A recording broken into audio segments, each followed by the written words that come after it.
This is the third and final segment of Unit 4 Animal Nutrition, and in this part we're going to cover the topics of nutrient partitioning and then just a slide or two on simple environmental impacts as it relates to feeding and management. So let's get into nutrient requirements as we talk about for body maintenance. And whenever I say the words nutrient partitioning, and what I mean by that is animals' body and the digestive system knows how to move nutrients for specific needs. And so the first and highest priority is very simply body maintenance. We have to maintain her ability to breathe and pump the heart and blink the eyelids and get up and do some basic movement, control her temperature, so on and so forth. And this generally takes about half of all the feed that we feed them to do it properly. So some examples, there's always a range, of course. So there are feedlot steers, for example, might only need about 40% of their intake for maintenance needs.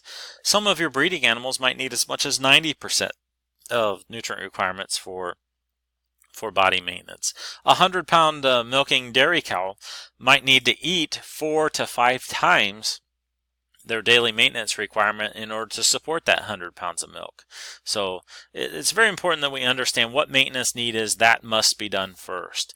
Body size always has a lot to do with maintenance. So as body size increases or animals grow, increases the nutrient requirement. But it's not done at a linear rate. Eventually you reach an upper end there in which the animal the nutrient requirements don't grow at the same rate, that the animal kind of slows down as she reaches puberty there. Nutrient requirements for growth is very simply defined as when protein synthesis, meaning we're making protein faster than we break it down. Your muscles consume and break down protein constantly. And so the only way that we can get growth occurring is when we're making protein by increasing cell number and size, or both, at a faster rate than which we're breaking it down. And so we're talking about building muscle, bone, connective tissue, and we'll talk about this slide in a little bit more detail in a subsequent slide set here. But muscle growth is usually due to protein. So if you really want to drive muscle and structural growth, feed more protein into your diets. Clearly, we also have to talk about some mineral concentrations. Some macro minerals like calcium and phosphorus and salt are very, very critical, and things like iodine and selenium when we talk about nutrient requirements for growth. And they're all important. I just highlighted a few here. Here's a picture of a sheep heart. On the left would be something more of what we consider normal size and normal musculature. On the right, that's a sheep that has been affected by white muscle disease, and that would be caused by a selenium deficiency. We're very fortunate in our local soils here that we have adequate selenium in our soils, which then translates most of the time to adequate selenium in our feeds naturally. And so a supplementation of selenium locally here is generally quite low. You get up into the upper northwest, then you have to worry about it a little bit more. It just kind of depends on your soil types. Of course, vitamins always play a role in growth, and many times you'll see vitamin correlation to hormone function or proper use of other minerals, things of that nature. And so you always have to be cognizant of what mineral concentrations are important and how you get them. So for example, like vitamin D, we don't feed a lot of vitamin D, but we get a lot of it from sunshine. But if you have animals that are raised in 100% confinement in enclosed sheds like a pig, occasionally you have to feed a little bit of vitamin D. Nutrient requirements are for fattening are a little bit more difficult, much like when we talked about feeding fat. It takes 2.25 times more energy to produce a pound of fat as opposed to a pound of protein. So when we're talking about approaching a finished animal where we're putting a little bit of marbling on in there, it gets to be a rather inefficient process sometimes. So animals will store surplus feed in and around the body tissue in the adipose as fat, and so we want to make sure that we do that properly and that way we have a desirable outcome for meat quality and energy storage. It's natural for animals to store some fat, and in many cases it's good for them. but at times it gets rather inefficient. That's why for animals going to slaughter for meat product, we want to know exactly when that animal should be finished and get them to slaughter at that point in time. And animals that we, like dairy cows that we aren't fattening for a particular reason, that we control how much fat how much weight that they actually gain and how much fat that they have, because it can cause other problems. Nutrient requirements for reproduction are actually quite low. There's two categories: simple for gamete production, and it's barely just a fraction above maintenance requirement, and a female can make the sex cells, or the male can make the sex cells quite easily. Understand always that body condition affects fertility. Animals that get too heavy or too thin don't make the same amount of gametes and are not as reproductively successful as animals in ideal body condition. Fetal growth is quite crucial, and we'll talk about this as well in a subsequent section. But fetal growth is the greatest in the last third or last trimester of pregnancy, and so at that point in time we have to be pretty careful what we're feeding animals for reproductive success at that point in time, because we're not only of course matching the nutrient needs of the animal, but also that very rapidly growing fetus in the womb. For lactation here, now we're talking about huge requirements for protein, minerals, vitamins, and energy, and not necessarily in that order. Protein is usually the greatest requirement because in almost all species we're making about 3% protein in milk. So they're translating about 3% of that protein that they intake all the way through into the mammary system and dumping it right in the milk. So that is generally the largest consumer of nutrients when we talk about lactating animals. And they'll actually rob bodily protein if they have to. They will mobilize that as well as a bunch of other things whenever the ration is deficient or they simply can't eat enough. I also mentioned here that calcium and phosphorus are crucial because we can have a problem called hypocalcemia. Hypocalcemia means low blood calcium, and essentially we go from a time where very little calcium is utilized out of the blood, so there's not much going through in the blood, and we may not have that much in the ration, to once an animal starts lactating, maybe just a few hours later, now we have a skyrocketing need for calcium in the blood and simply not enough way to consume enough to eliminate that problem. So she has to be able to mobilize calcium out of her bones in order to meet that need, and we influence that by what we feed them. Energy is a huge influencer on lactation success. Clearly the demand is based upon the amount of milk that we're harvesting or amount of milk being consumed by the young stock, and obviously production can be limited by intake. And I asked the question here, why do some cows continue to lose weight?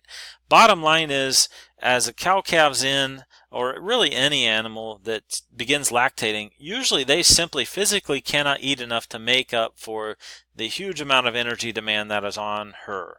So she will actually mobilize fat off of her body, convert it to energy in order to help make milk, in order to support that young stock that may be nursing alongside of her or continue to put milk in the bulk tank. Second question I ask here is, what is the ideal forage to concentrate ratio in dairy cows?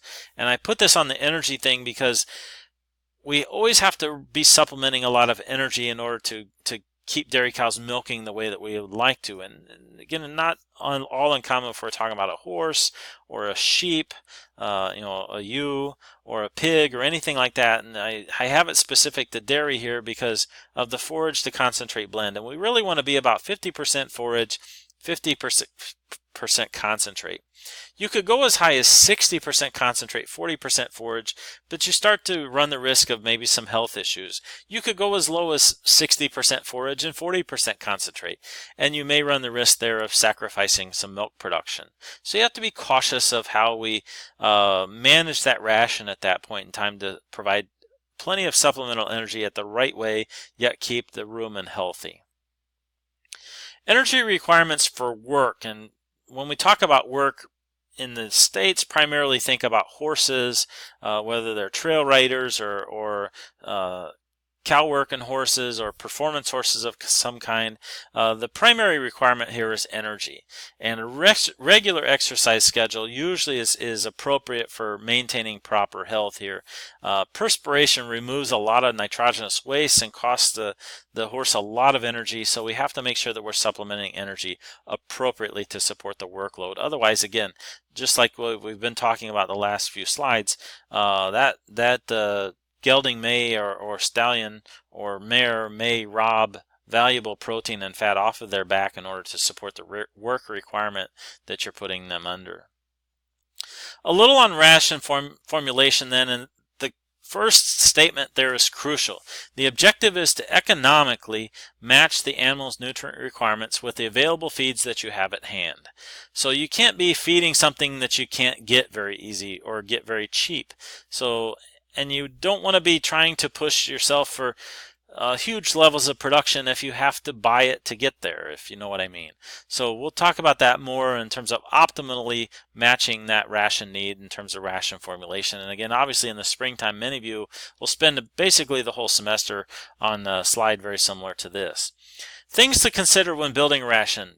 Palatability is the first one. Obviously, does it taste good? You and I select foods all the time based upon how it tastes, and animals are no different. So we want it to taste appropriately for them in order to get them to eat it. Next is physical form. Is it in a way in which they can eat it easily enough? And then there's some other things to consider, like should we pellet it? How do we mix it? How is it delivered and how often? What might we do to maintain freshness, and all kinds of things that go into ration formulation. To close this little short section in part 3 and talk about the environmental impacts to air and water quality, we have to key in and talk about nitrogen and phosphorus pollution into our surface and ground waterways. Nitrogen is always a byproduct of protein digestion. And whenever we have inefficiencies of protein digestion, she will excrete extra ammonia or nitrogen in urine, and that's something that we obviously have to manage. When we feed excess phosphorus and the body can't absorb all the phosphorus that's being fed, then that is also excreted, and that goes into the manure. Phosphorus is a big contaminator of surface water. Phosphorus molecules, whenever there are elements, when they hit the ground, they basically stay there until we get a large rain event. And unless you incorporate them into the soil, we run the risk of that washing off the soil surface with the manure into the road ditch, and then we have contamination of surface water, algae bloom, and all kinds of things. Nitrogen then leaches through the soil profile and can get into groundwater and causes all kinds of problems with groundwater safety issues. So we want to be careful that we're managing manure carefully, the right way, in order to minimize these things. But really it all relates back to how we build the ration. And so if we are overfeeding protein, overfeeding phosphorus, those overfeeding levels are going to result in higher than preferred levels also in the manure. And that has to go back on your fields and can affect their water as well. So we have to be careful with that. So finishing up here, your take-home messages is simply understand the differences in how feeds are partitioned and used within the animal and what takes priority. Number 2, know that feeds often have to be closely tailored to match each farm for optimal production. Feeds and rations, very, very closely tailored and to make sure that we're doing everything as economically as possible. And then lastly, environmental stewardship is key. We have to continue to refine our processes and match very closely what we're feeding to the animal's needs and try and increase the amount of absorption rates that we have there in order to decrease the amount of excretion rates in order to be more environmentally friendly to our soils. So that's going to wrap up Unit 4 Animal Nutrition. I'll look forward to some really good discussion in class.